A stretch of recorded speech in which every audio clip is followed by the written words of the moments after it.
Rank-and-file Democrats in the House aren't satisfied with President Trump's offer to make critical Obamacare payments as part of a deal to keep the government funded and prevent a shutdown.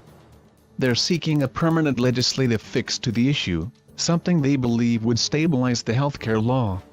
And they say they don't trust Trump to stick to his word in making the payments, which if withheld could cause havoc in Obamacare's exchanges. Whenever he says, "Take me at my word," it's going to worry every Democrat in the House, Representative Emanuel Cleaver, D.Mo. said of Trump. And probably even people who vote for it understand that the president's word changes like Washington weather. Representative G.K. Butterfield, DNC echoed that concern, questioning whether Trump's commitment is binding. The payments to insurers, known as cost-sharing reductions, CSRs, have been made by the executive branches under both Trump and Obama to offset losses to companies that provide care to low-income consumers.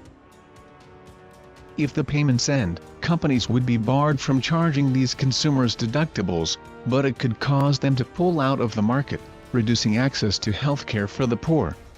People who make between 100% and 250% of the poverty line are eligible for the assistance. House Republicans sued the Obama administration over the payments, arguing that Congress never appropriated them and that they are unconstitutional. The House GOP won an initial court decision, and the Trump administration has to decide whether to appeal. Trump previously has suggested he could end the payments or use them as leverage in talks aimed at getting Democrats to agree to changes to Obamacare. But this week, Trump sought to defuse threats by Democrats to withhold support for a spending bill over the issue by saying that he would continue to make the payments.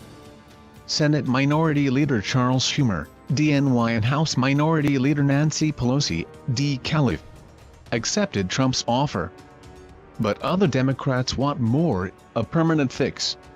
And they say they may not support the government spending bill if it excludes specific language guaranteeing the payments. "If I don't have confidence that President Trump will continue the payments, I won't even consider voting for it," Butterfield said of the spending bill. "I need some reassurance from the administration, some type of declaration not just from the president but from the whole administration, from the secretary on down, Mick Mulvaney and the rest of them."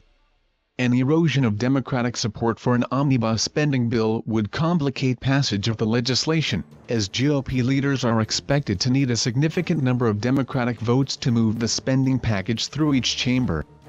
Congress on Friday passed a stopgap measure to fund the government for 7 days, but lawmakers are still haggling over a larger package to extend the funding through the remainder of fiscal 2017, which runs through September. A failure to act by the end of next Friday, May 5th, would shutter much of the federal government. House Speaker Paul Ryan, RWIS, has rejected the idea of including funding for the payments in the spending bill. "We're not doing that," he said. How long the payments will continue, however, remains unknown. "While we agree to go ahead and make the CSR payments for now, we haven't made a final decision about future commitments," a White House official said in an email.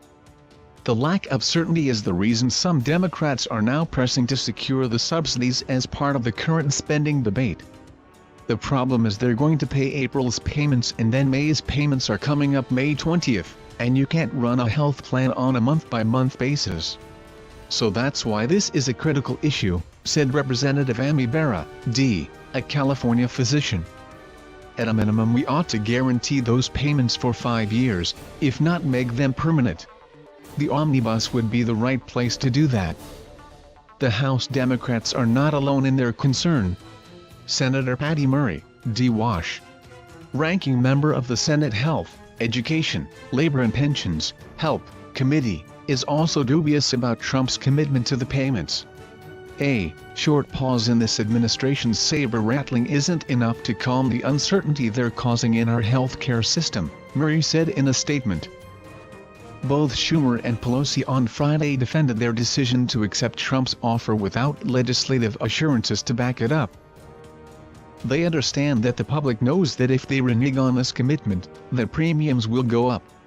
"It's going to cost the federal government more. It's not a good idea," Pelosi said. "I think we're in a good place with them on this.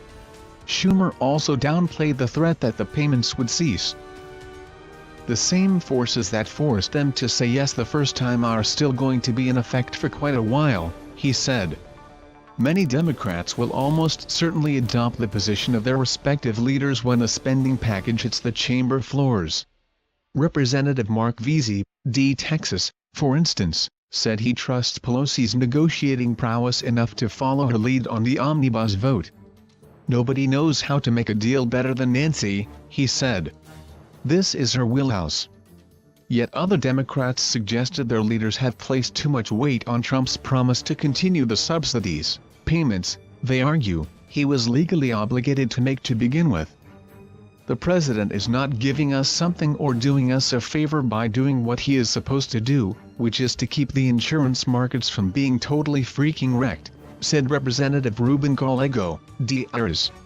"So if that's what we believe we should be getting out of leadership, or through our leverage, then we just miscalculated."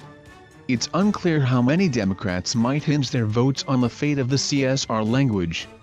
Party leaders have vowed not to instigate a government shutdown, and they'll face plenty of pressure to provide votes if they get what they want on other issues, such as women's reproductive health, consumer financial protection and healthcare in Puerto Rico. With so many parts still in motion, even the harshest Trump critics are keeping their powder dry on the omnibus vote. "I need to see what the leadership is going to say," Cleaver said, referring to the ObamaCare subsidies. "That doesn't mean I'm going to follow them, but maybe they have a level of comfort that I don't presently share."